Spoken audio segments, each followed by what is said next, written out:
నమస్తే మీరు చూస్తున్నారు టీవీ9 USA నేను Purnima welcome to A to Z fast news gas station లో స్కిమ్మింగ్ పరికరాలు వాడిన కేసులో 7గురు అరెస్ట్ అయ్యారు ఇతరుల క్రెడిట్ డెబిట్ కార్డుల వివరాలను దొంగిలించి వాటితో నగదు విత్డ్రా షాపింగ్ చేసినట్లు పోలీసులు అనుమానిస్తున్నారు నేరం రుజువైతే ఒక్కొక్కరికి 20 ఏళ్ల జైలు శిక్ష పడే అవకాశం ఉంది మిలియన్ల విలువైన డ్రగ్స్ ను US మెయిల్ ద్వారా రవాణా చేస్తున్న 36 ఏళ్ల క్రిస్టోఫర్ ని అరెస్ట్ చేశారు అతనితో పాటు ఈ స్మగ్లింగ్ లో పాల్గొన్న 5గురిని పోలీసులు గుర్తించారు అయితే కాలిఫోర్నియా నుంచి వీరికి డ్రగ్స్ సరఫరా చేస్తున్న వ్యక్తికి కోర్టు అప్పటికే 57 నెలల జైలు శిక్ష విధించింది కాలిఫోర్నియాకు చెందిన 43 ఏళ్ల గ్రేవ్స్ ఒకే షాప్ లో $60,000 విలువైన వస్తువులను దొంగిలించింది అవన్నీ కూడా మొత్తం 120 సార్లు షాపింగ్ చేసి చోరీ చేసింది ఆమె వాటిని ఇతర చోట్ల విక్రయిస్తూ పోలీసులకు పట్టుబడింది డబ్బులు తీసుకుని ఒక అక్రమ వలసదారుణ్ణి US లోకి రానిచ్చాడని US బార్డర్ లో ఏజెంట్ గా పనిచేస్తున్న ఫెర్నాండోను అధికారులు అదుపులోకి తీసుకున్నారు ఈ విషయాన్ని బార్డర్ సెక్యూరిటీ అధికారులు ప్రకటించారు కాలిఫోర్నియాలోని టీబీ విషయంలో అధికారులు హెల్త్ ఎమర్జెన్సీ ప్రకటించారు లాంగ్ బీచ్ ప్రాంతంలోని హోటల్లో ఒకరు టీబీతో మరణించారు మరో 9 మందికి టీబీ నిర్ధారణైంది అక్రమ వలసదారులకు ఒక ఫేక్ నర్సింగ్ హోమ్ స్థావరంగా మారింది ఈ విషయం హైవే చెక్ పాయింట్ దగ్గర అంబులెన్స్ చెక్ చేస్తే బయటపడింది ఇలా అక్రమ వలసదారులు అంబులెన్సుల్లో ట్రక్కుల్లో ఆఖరికి శవపేటికల్లో కూడా దాక్కుని ప్రయాణిస్తున్నారని గుర్తించారు సౌత్ జెర్సీలోని చాలా షాపుల్లో స్కిమ్మింగ్ పరికరాలు ఉంటున్నాయి ఈ విషయం బుధవారం పోలీసులు చేసిన చెకింగ్ వల్ల బయటపడింది ఇటీవలే ఇలాంటి కేసులు బాగా వస్తున్నాయని పోలీసులు తెలిపారు బైడెన్ త్వరలోనే 10,000 మంది వలసదారులకు ఐడి కార్డులు అందించనున్నారు కొత్త డాక్యుమెంటేషన్ లో భాగంగా ఈ కార్యక్రమం జరగనుంది దీనివల్ల అక్రమ వలసదారులను అరికట్టొచ్చని భావిస్తున్నారు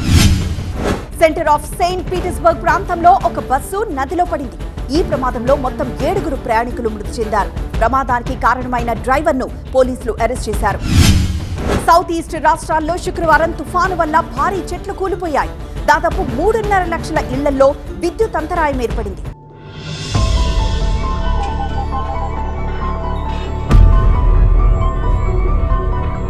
There's more fear about AI than what AI is. Universities will stop teaching those skills because it's not needed. There is no demand.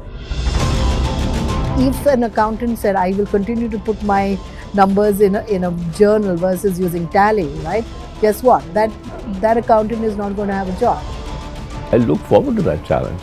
Makes me a better filmmaker, or I become redundant.